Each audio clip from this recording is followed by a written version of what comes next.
Welcome to Running the Table, the podcast where we run through everything on the table in the world of sports.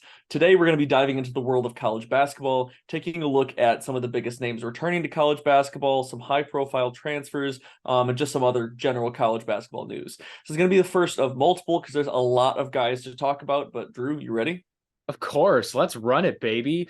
This is more of your sweet spot. So, Tim host time. Tim hosting the episode.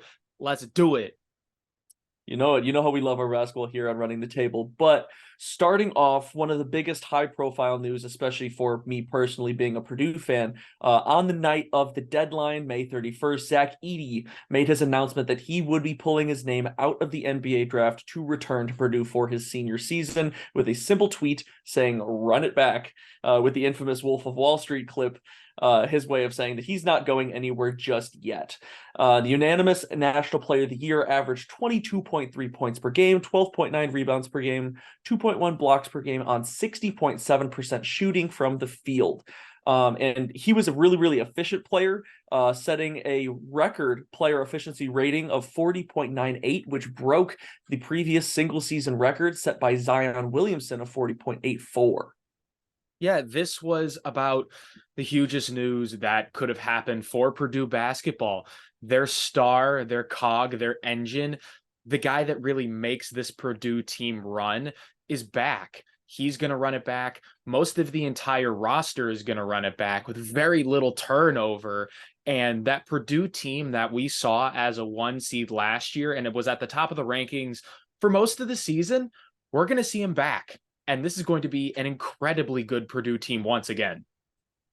Yeah, I mean, it goes to say that this is a massive decision for the Purdue men's basketball program. So it really solidifies them in the top five for the preseason AP poll. I've seen them range as high as like two, and as low as like, 3, 4, 5, just depending on what you feel about that team.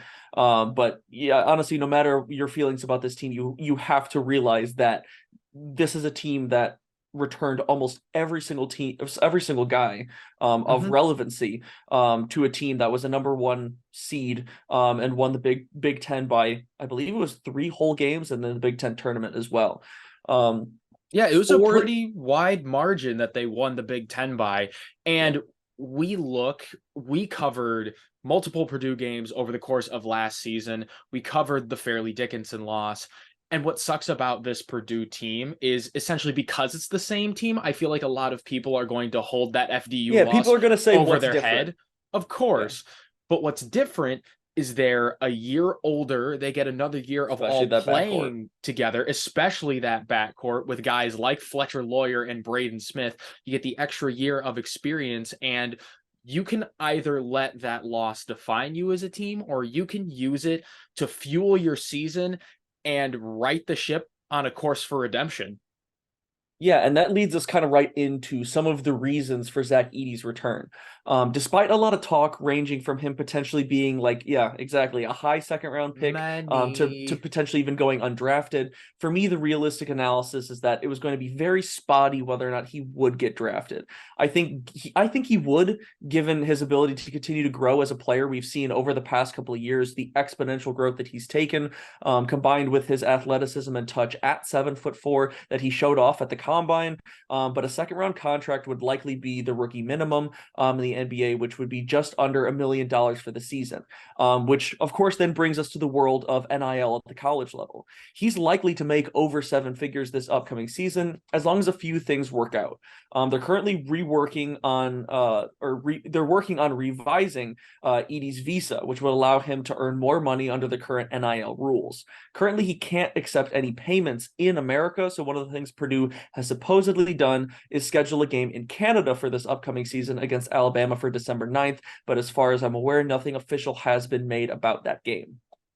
Yeah, that's going to be a really interesting aspect with Zach Edey. The money in terms of what he get from the NBA isn't quite matching what he get from NIL, especially if he can combine the American earnings with the Canadian earnings, because being from Toronto, he's already a big figure there as it is. And then in the state of Indiana, Emphasis on big. yeah, I was going to say he's quite literally and figuratively the largest player still left in the college basketball sphere in the great college basketball state. of Indiana. So there's tons of potential places for Zach Edey to cash in.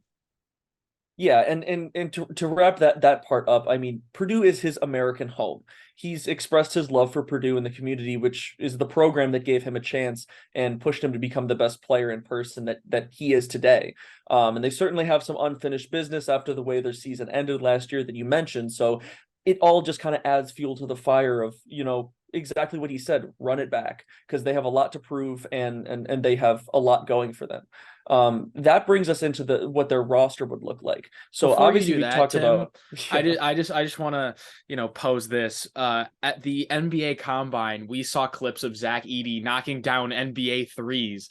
he can shoot it a little bit. What if I'm not Zach gonna lie. Edey makes that a part of his game and then expands that into Purdue's offense? Because Matt So Painter's a great offensive mind, and if you yes. get Zach Edey shooting threes on the perimeter, oh boy, Yeah, so here's the thing.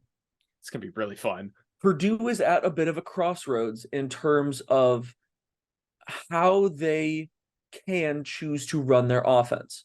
We have seen Purdue have some offensive sets and some offense revolving around a tall center who can shoot. Bring back the days of Matt Harms. We did do some pick and pop stuff with Matt Harms back in the day because Matt Harms would shoot it a little bit. The question is will Matt Painter decide that, does he think they could be more efficient? You better be careful with the way that hand's looking, my guy. But it's all going to be up to Matt Painter and whether he thinks it'd be more efficient for Purdue's offense to allow Edey to occasionally have the opportunity to pull one and shoot, or whether or not they're going to get more out of him just being his dominant self in the post. And something that I'll bring up later is they might have, depending on the minutes and how they choose to play this guy, they might have an option similar to Matt Harms outside of Zach Edey that they could potentially run that type of offense through. And that does bring us into the way this roster looks. So they bring back pretty much all their starters. Brandon Newman, which is I would say arguably their biggest profile guy that they did lose to the transfer portal, was a starter for some of the season, but not for most of it. So in terms of our starters for next season, you're looking at Braden Smith at point, Fletcher Lawyer at shooting guard. Now both of those guys are sophomores with a year of experience under their belt.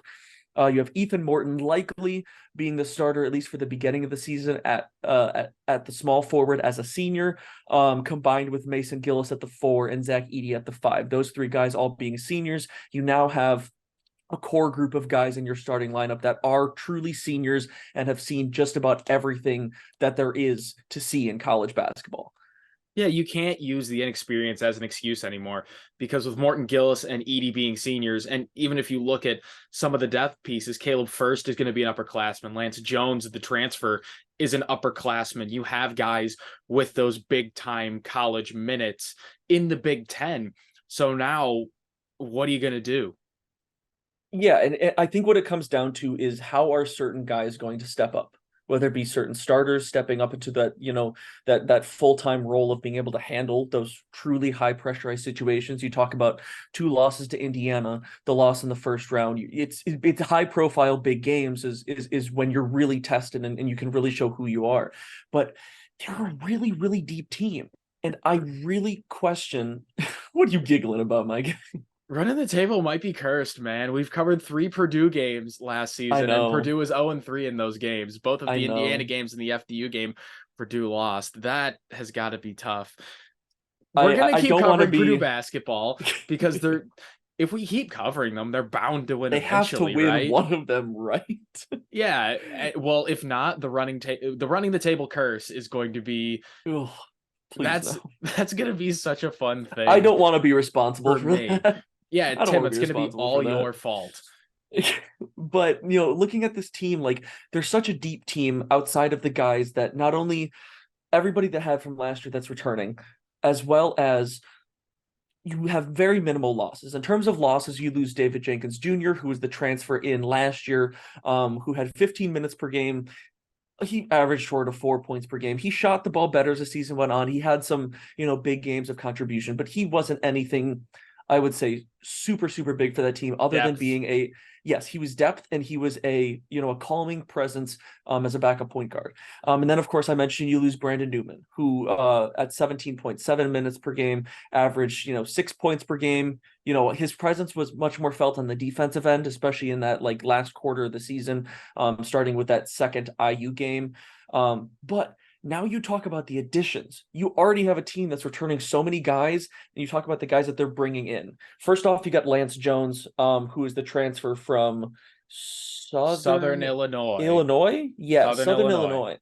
Illinois. And last season with Southern Illinois, he averaged 13.8 points per game, 3.1 rebounds, 2.4 assists, and 1.6 steals per game. The only kind of knock against him during his time at Southern Illinois is that he had the ball in his hands a lot, and he did turn the ball over a decent amount, averaging 2.3 turnovers per game. So in terms of a ball handler, you'd like to see those turnover numbers bring down.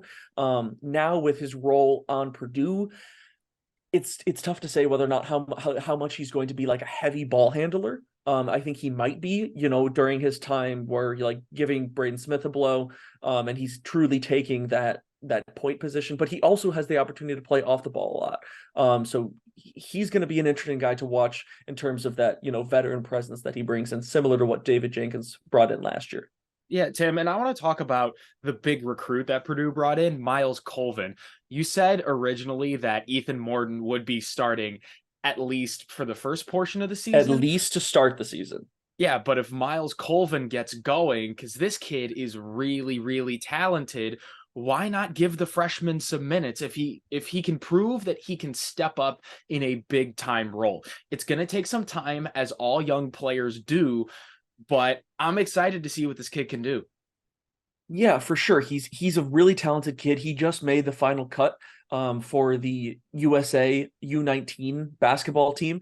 So he's going to be playing overseas. I believe it's in Hungary this year. So he's going to get some great experience with that group of guys. Similar, Purdue actually in the past, I believe it is 5-6 years, has the most out of any college program, the most players that have played with that FIBA U19 team. They have 6. The next closest team has 4. So they've got, it's a great opportunity for those young guys to get experience before joining the team. So he'll be joining the team after that tournament in early July. So I would love to see him step up. It's going to be a great question of whether or not he potentially earns that starting spot if he has more of an offensive role than Ethan Morton does, because Ethan Morton has been known to kind of be a little bit non-existent on the offensive end most of the time. But then you've got Cam Heide, who's a redshirt freshman at 6'7", at a forward, and he's another guy combining with Miles Colvin that people are talking about kind of filling that gap of the athleticism on Purdue's team. Cam Heide is a very, very athletic, bouncy forward who we haven't seen yet because he redshirted last season. I think we'll get to see him at least early on in the season before the Big Ten season gets going. And I think it depends on how he plays during that stretch, whether or not he'll find himself some significant minutes on this very, very deep team. Yeah, and the last player that we have listed is Will Berg, another guy that I'm really interested to see. Yes, because I know you and I have talked about like the big giants lurking in the shadows with Purdue. I see a lot of Edey. We mentioned Will in the Berg, past, they've got their guys in the shadows. This is him. and he is a redshirt freshman, so he's still relatively young, relatively spry. But when I look at Will Berg, like think of how UConn used Donovan Clingan as like a backup and kind of a spark plug, because if Will Berg continues to develop A little bit more of a stretch big as well, similar to Clingan. with that raw size, what I think Purdue can do is a bigger form of that Sonogo Clingan with Edey and Berg. I think that makes so many opportunities. It really does. I very much question whether or not, I think it depends on how Will Berg plays and how Painter chooses to adjust his offense. I question whether or not he'll ever think of running them in the lineup at the same time, because yes, Will Berg is a bit more of a stretch guy.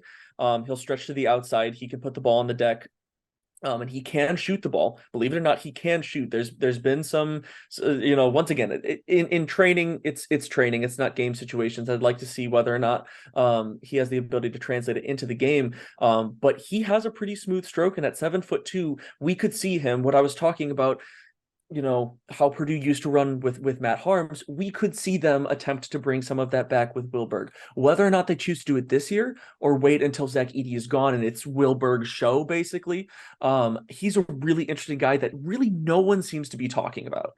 Yeah, I think he deserves more attention, even if he doesn't really get many minutes. I think that's a nice look into the future of Purdue basketball. And just say Matt Painter does decide to run Edey and Berg next to each other. That's a whole lot of height. That is, you talk about matchup nightmare. One of the tallest, if not the tallest, teams front courts in all of America. In all of America, yeah. When I think of that, think of like the mid '80s Houston Rockets with Ralph Sampson and Hakeem Olajuwon. That's kind of like the Twin Towers. We legitimately have not seen that type of front court since then. It's been a minute, but I think there's definitely some potential there. Yeah, I mean, but you're looking at a team with the reigning National Player of the Year returning, probably going to be the favorite to double up on that this upcoming season. A starting backcourt now with a full season of starting as freshmen under their belt, only losing two of their role players and gaining a defensive stopper in Lance Jones, as well as two of athletic forwards in Heidi and Colvin, and the mystery that is the next giant hiding in the shadows in Will Berg. Naturally, there's going to be high expectations once again. I'm ready to be hurt. I'm ready to be hurt again. That's Purdue basketball. High expectations. Honestly, that's Purdue crumbling sports. Down. That's Purdue sports. Whether or not the expectations are that high, at the end of the day, you got to prepare yourself to be hurt. But I'm rooting for him, dude. Hopefully this year's the year. You're talking like a Knicks fan or a Cubs fan, where like I feel like Stephen A. Smith talking about the Knicks every time the Knicks start, doing something. He gets all excited, and then you see the stone face, sad Stephen A. Smith. And then you get where today is a very bad day, and you're in no mood. Bad day. That was me. That was me after the Stephen A. quotes aside, Tim. We have more to talk about. Lots more absolutely. To talk about. And heading into some more general college basketball news, actually earlier on today, we hear the news of Bob Huggins. It's very sad stuff, but it's expected that he is resigning as West Virginia head coach after an incident, well, now multiple incidents. A couple of weeks back, he had got some flack for using a anti-gay slur on a radio show, and most recently today just got arrested for a DUI, and that was kind of just the last straw. His blood alcohol level was 0.21, 3 times over the legal limit. He could not say where he was. He did not know where he was. And that is just a really, really bad look for, you talk about any person in a position of power or leadership, especially for a group of young guys like college basketball players. No matter how legendary Bob Huggins is, you really just can't let this slide. Absolutely. When is enough? Nobody's infallible. And yes, everybody makes mistakes, but there are consequences for those mistakes. And sadly, a great coach as Bob Huggins is paying the price for those consequences. And it's a shame because of all he's done for multiple he's a great programs, coach, like Cincinnati earlier in the century, and now all those years at West Virginia. It's clear that with these incidents, he's not quite where he needs to be as a person. And we're both hoping for Bob Huggins' sake that he can get where he needs to be and better himself. What that next chapter is going to look like, we have no idea. It's just not going to be as the head coach of the Mountaineers, and that's really sad. Yeah, the next chapter for both sides is going to be very interesting to watch. For West Virginia, what happens to their team now? You got some pretty high profile transfers because, there's a lot of respect for Bob Huggins as a coach. Will you lose some of those guys, decommitting and putting themselves back in the portal? Now knowing that Bob Huggins won't be there, as well as who will their coach be for this upcoming season, they'll have to decide whether or not they look outwards or within their program for that one. And then for Bob Huggins, we'll see if at any point still in his professional career, whether or not he tries to make an attempt to return to coaching. But like you mentioned, he's got a lot of stuff to figure out, I think, in his own personal life before he makes a decision like that. But looking forward, now we've got sort of the giant transfer portal market, and It's just getting as bigger this and bigger. There's yes, so many guys. as each season progresses, the transfer portal gets more and more popular. You see more and more high profile guys, looking to choose their priorities. I would say Mhm. is my way of putting it. Some guys are looking to chase championships, other guys are looking for NIL, and some are just trying to find a new place where they can try to revive their careers. Starting off here, we've got arguably the highest profile transfer of this year. We got Hunter Dickinson is taking his talents to the Kansas Jayhawks. So he was, the consensus top transfer of this 2023 season, and he joins Bill Self with an already top 10 roster, making them a prime title contender from the jump. Yeah, Kansas has always been a very high profile destination, a very historic place to play college basketball, and you get the premier center available in the portal to join Bill Self and his squad. Not only is he going to get an absolute bag, he's going to join guys like Nick Timberlake and Parker Braun into the next incoming transfer class of Jayhawks.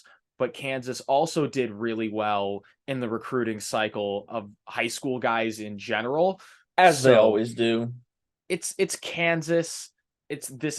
Was a pure basketball decision from Hunter Dickinson. And like you said, some guys are chasing championships, and he believes this is the best possible position it puts him in to compete for a title. Yeah, for sure.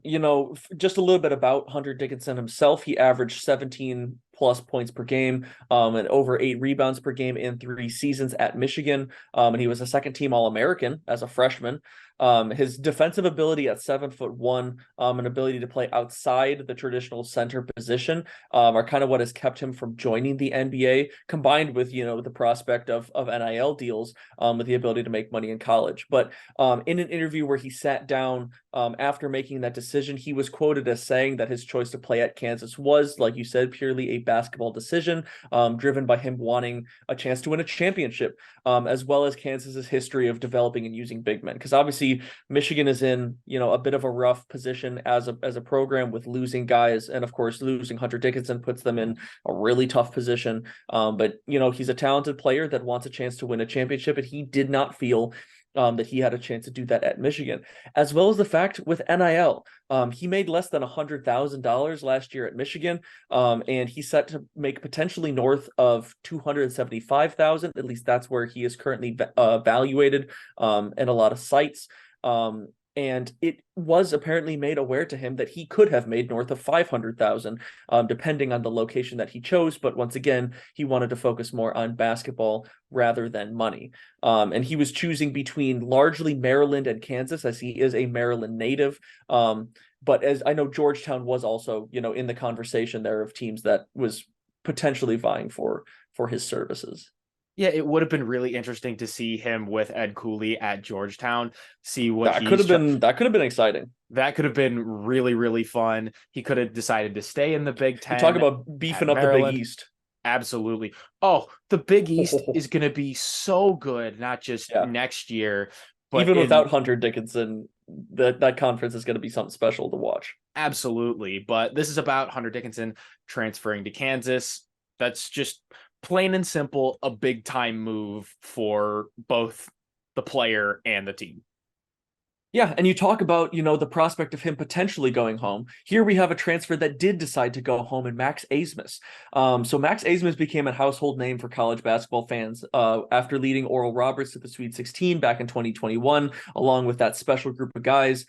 He spent 4 years with Oral Roberts, starting 123 games since 2019 and averaging at least 21.9 points per game for the last 3 seasons. And specifically this past season, he averaged 21.9 points, 4.4 rebounds as a 6-foot point guard, mind you. So over 4 rebounds per game. I think that's particularly impressive, and 4 assists per game, as well as being the 2022-2023 Summit Player of the Year. But he joins Texas. As a Texas native, he joins this Texas team, looking to headline this team in their first season with Rodney Terry as their full-time head coach, after him taking over as interim head coach with the firing of Chris Beard in January of this year due to domestic violence charges that were then dropped in February. Yeah, with Max Asmus, you talk about a guy that is a pure volume scorer. Man, One of can he the shoot? best in the country at all 3 levels, as a slasher, a mid-range guy, and a 3-point threat. And quite simply, at 6 feet tall, you have to be able to shoot the rock, or else you're not going to be very good. Thankfully for Max Asmus, he can. And with this Texas team, the way they were bounced last year, they were a lot of people's national championship picks. When bracket time came around, they lost a lot of key pieces. Guys like Marcus Boy, did Carr, they lose a lot. Serge Rice, Christian Bishop, Timmy Allen, like more than half of their scoring from last year, and a big chunk of that team is gone. 46 out of 77.9 points per game you lost with those guys alone. That's a lot. So Max Asmus is definitely going to help soften that blow and add an extra element at the point guard position. 100%. His scoring and shooting ability will help set them up for success next year, along with returning starting big man Dylan Disu, who finished the year very strong, playing some of his best basketball during the NCAA tournament, including a career-high 28 points in their second-round win over Penn State before suffering a bone bruise that made him unable to suit up in their loss to Miami. I think it would have been really interesting to see, what could have been different if he was able to play. I know you're obviously very happy. Hey, I'm good. We love picking the Canes here at running the table, and it was very cool to see them win in advance. But I really would have liked to see, how he could have affected that game, and whether or not the outcome would have ended differently. But I'm okay with the outcome that we did get. So I think I'm all right with Dylan Disu sitting that game. But like you said, having those 2 guys, a good perimeter player and a good big, that sets up a really good foundation for Texas basketball. And they're going to need to compete now more than ever, with the Big 10 being, or the Big 12 rather. Big 12. Big 12. The Big 12 is once again going to be an incredible conference. Yeah, and that much better than the Big 10, if I do say so myself. Top to bottom, I'd have to agree with you, yeah. So up next, we have a very high-profile name who bounced actually between multiple points this offseason, Caleb Love. So Caleb Love is a very interesting situation, obviously leaving a very, very disappointing North Carolina team that started last season being preseason number 1 in the country and ended with them missing the NCAA tournament entirely. And after that season, Caleb Love found himself searching for a new destination to play out his final year of college eligibility. So he first committed to Michigan, and that decision lasted for about 5 weeks before backing out of that commitment due to an admissions issue. So Matt Norlander on Twitter explained, quote, saying, Michigan's lofty admission standards for a transfer means a higher bar needs to be cleared for most/all credits from a prior school to carry over. At Michigan, the more credits there are to bring over, the less likely they all get kept depending on transcript. So he actually was not able to keep enough credits when transferring to pass their admissions into Michigan. And we actually have seen this before. This is not the first time we've seen a failed Michigan transfer, with former Purdue guard Nojel Eastern attempting to transfer there back in the summer of 2020. But he had to back out for similar issues regarding credits not carrying over to Michigan, causing him not to pass through admissions. When in doubt, Tim is going to find a link. I will find a tie to Purdue somewhere. Anything and Purdue basketball somewhere. It's like the however many degrees of separation with Kevin Bacon. It's however many degrees of separation from Purdue basketball. Tim is going to find a way. Can you tell he's a Purdue fan? If there's some tie, I'll find it. With Caleb Love and Michigan, this was going to be like the high profile transfer that Michigan needed with Hunter Dickinson leaving. Yeah.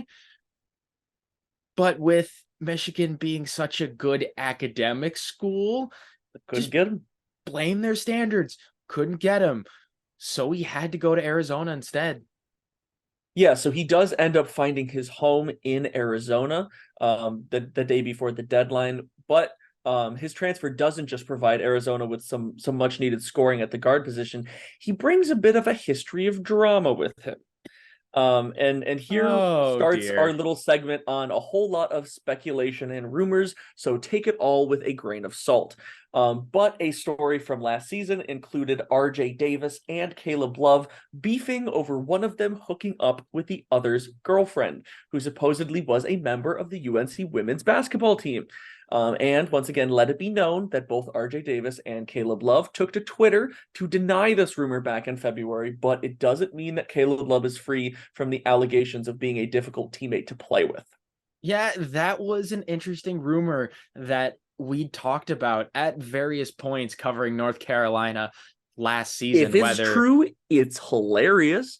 But if it isn't true, they still struggled regardless, so it didn't matter what the reason was.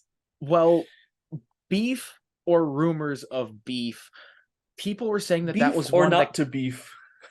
That is the goddamn question. That is the question.